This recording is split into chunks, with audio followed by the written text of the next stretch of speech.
মৃত্যুর পর যমরাজ আমাকে নরকে পাঠিয়েছে।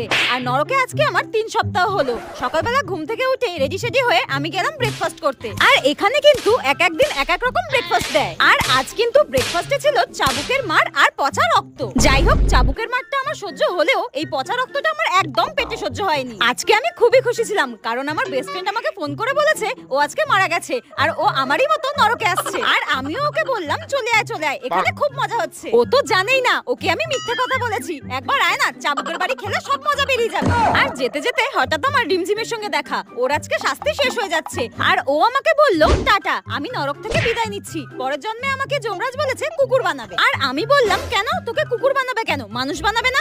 তখন রিমঝিম বলল না না, আমি আর মানুষ হতে চাই না। মানুষের জীবন অনেক কষ্টের, এর থেকে কুকুর হয়ে জন্মানোই ভালো। ঘুমাও, খাওয়া দাও আর পাহারা দাও, আমার তো খুব মজা হচ্ছে, টাটা। তারপর আমি দেখলাম যমরাজ আমার জন্য ফুটন্ত তেল রেখেছে আর আমাকে গরম তেলে ভাজা হলো।